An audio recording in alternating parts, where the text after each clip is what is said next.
The Surface laptop was, for years, my favorite laptop on the market. And then they just kind of didn't do much with it for years and years and a couple more years. But we have the 5th generation here, and it looks incredibly promising. They haven't changed very much, but what they have changed, I think will make a big difference. Do you want to see the 13.5 or the 15 first? Big? Okay, all right. It's 12th gen, we've got the P cores, the E cores. I think it's looking pretty good. Nice simple packaging. I don't know why they went with a nice fancy one for the 13 and not for the 15. Here we've got our power adapter, and this one is 65 watts. One thing that I love about these Surface chargers is that it also comes with a Type A port right here. It only does 5 watts, but that's more than enough to just like plug in your phone and get a super easy charge, not having to worry about packing all of your stuff. So here we have the silver model. On this side, all that you get is Microsoft's proprietary BS Surface connector port. On one hand is pretty great. So I really appreciate that it has sort of like the MagSafe technology. So you plug this thing in here, and then your child or a dog or whoever runs by, they hit the cord, your laptop doesn't fall on the ground. Excellent. That said, in the past, pretty much everything that you wanted to do had to be done through this port. So you wanted to connect it to external displays, docks, or stuff like that. You needed to do it through Microsoft's proprietary BS one that was incredibly expensive. Not anymore. 3.5-inch headphone jack, excellent. We also have USB Type A, I believe that's a 3.1. The bit that is incredibly exciting, we finally have Thunderbolt. Thunderbolt 4 port right here, so you can chuck this right here into the garbage, and instead you can use your just normal Thunderbolt dock like you would for everything else. Awesome, thank you so much, Microsoft. It only took you 5 generations to do the absolute bare minimum that the first generation really needed. They did it though, they did it. Here we have the 13.5. And this one is in their new fancy sage color. On the overhead right there, it just looks like gray, like sort of like Apple Space Gray or something. In person, it looks green. I/O is also identical on the 13-inch, so Surface Connect port, 3.5, Thunderbolt 4, USB Type A. Excellent. Thunderbolt is such a game changer for this. I cannot put into words how much Microsoft has finally done the thing that was obvious. Let's go for the 15 first. A little open. Oh, wow, it logged me right in. I set this up earlier with facial recognition, and as you can see, it works great. On their Surface devices, it seems to just work the best with them. Like the way that it worked right there. I just open it up, boom, you're immediately in. Everything else, it might take like a half a second or something. We already opened these up, but before I can tell you about that, I need to tell you about this fantastic segue to our sponsor, Brilliant. Thanks to Brilliant for sponsoring this video. Brilliant is a hands-on and interactive way to learn STEM topics. They offer thousands of courses with new topics to learn each month, like their new Computer Science Fundamentals course. Their services can be used to supplement a college education, or you can use it if you're getting smart just as a passion. If you don't understand the basics behind a problem, where do you even start troubleshooting? The first 200 people to head to brilliant.com/shortcircuit will get a 20% off annual premium subscription. Let's have a look at just how these feel. Oh. They fixed it, Brandon. So the first 2 generations of the Surface laptop had fantastic build quality. They were some of the best on the market. 3rd and 4th generations were not the same. That is because the Surface laptops 1 and 2 were held together using glue. So if you wanted to take it apart, you ruined it, you destroyed it. This is a big problem because I had a friend that bought a Surface laptop too, and it had a very simple, just BIOS failure. Well, they bought a MacBook afterwards because they could not fix it because it was completely unrepairable. Man, they did a good job on these. One interesting thing that you can see here is that it's all aluminum except for this top portion right here. So that would be your Wi-Fi antennas, because those have a lot of trouble going through, aluminum like this. Okay, let's do a little tour here. So this one right here is 2256 by 1504. Now, one of the annoying things here is that they haven't really updated it. I was hoping, especially after the Surface Book Studio, that they would come out, or Surface Laptop Studio, doesn't matter. It had a 3x2 display that was 120 hertz, and it was frickin' awesome. This right here has not changed at all, I'm pretty sure. This one right here does have some Dolby stuff that helps with, correcting for your room and how you would be perceiving this stuff, but this is essentially the same display that was on Surface Laptop the first. There's a lot of things, like these bezels are pretty big for 2022. Don't really care, it's just a bit annoying. Brightness is fine, colors are fine, It's all good, but it no longer like wows you like it would if it was an OLED display or a mini LED that'll sear your eyeballs or something. The display on the 15 is very similar, although I think it gives you a little bit more resolution. Excellent displays, wish the bezels were a bit less bezel-y.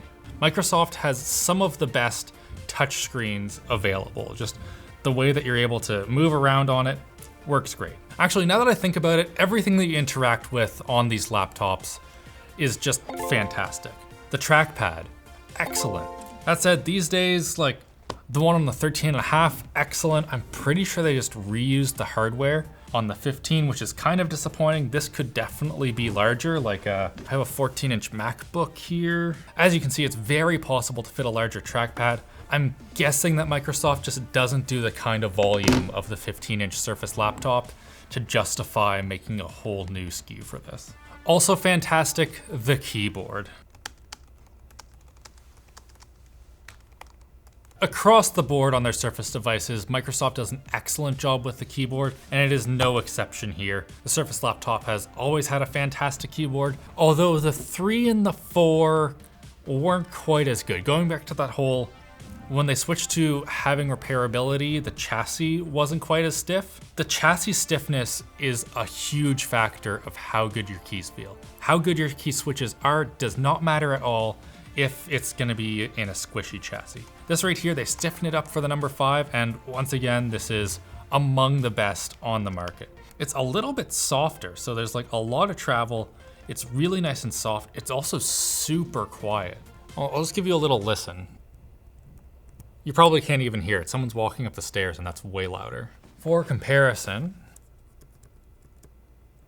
these are some of the quietest keys around, but like even that's way louder than the MacBook. One of the biggest upgrades with the 5th generation, they have new processors. Wow, who would have thought? So in here we have the i7-1255U, which is not the most powerful of processors ever. You have 2 P cores, so only 2 performance cores, and those ones have the hyper-threading. But then you also have 8 E cores, which in total, let's have a look at the specs here. Wow, it goes up to 4.7 gigahertz, so that is still really fast. And a maximum turbo power of 55 watts. Damn, okay, I wanna run Cinebech on this thing. I guess the Ryzen 7 1700X, so 1st gen, gets nearly 9,000. Maybe we'll hope for 8,000. 10 cores, 12 threads. How are you doing there, Microsoft? 3.3 gigahertz, not too bad, not too bad. I was expecting for it to fall off worse, actually, but I guess they only have 2 performance cores, so it's not like they have a whole lot to cool. Oh, there we go. It's falling off now. 2.7 gigahertz. Still above the base clock of 2.6. You can get a much, much faster machine if that's what you care about for this price. 8,765. So that beat my guess right there. So that puts us right around a Ryzen 7 1700X. So that is an 8-core processor, a 1st gen Ryzen, not super fast by today's standard. It's faster than i7 7700K for everyone that remembers when that used to be really fast. What else do we need to do? Speakers. Do you want to hear some crab rave, Brandon? So far, so good. Microsoft has done such an excellent job giving you nice detail and bass through the keyboard somehow.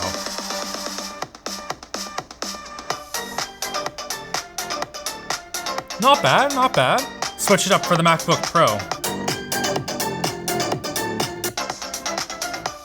The MacBook Pro 14-inch just torches the Surface laptop too. Although one thing that I do have to say is that the MacBook has a super aggressive just V curve on their equalizer. So bass is super boosted, treble super boosted. It makes it nicer for people that don't know a whole lot about audio, but the Surface laptop definitely has a much flatter response. You can actually hear the mids, and I would guess for video calls and stuff, hearing your friends will be easier on the Surface laptop compared to the MacBook.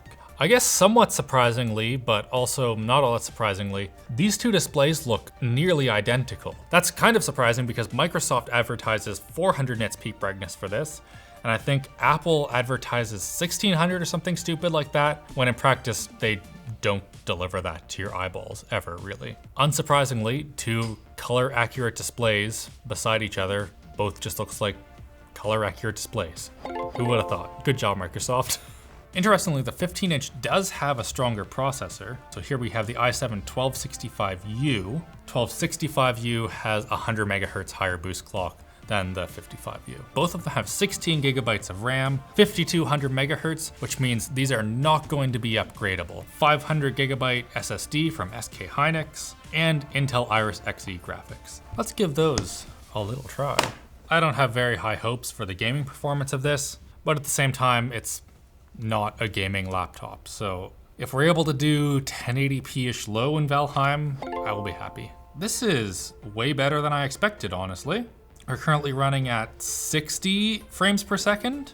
So this is not quite 1080p. This is 1440 by 900p, but we have it on medium lowish settings and we're getting 60 FPS. This is honestly shockingly better than I was expecting. As long as your expectations are in place, you can probably do 1080p low gaming and get away with it. As I said before, the Windows Hello Facial Unlock on this is fantastic. The webcam, however, is just fine. Here we go. This is a perfectly adequate webcam on a laptop. When the Surface laptop first came out, it blew everything else completely out of the water.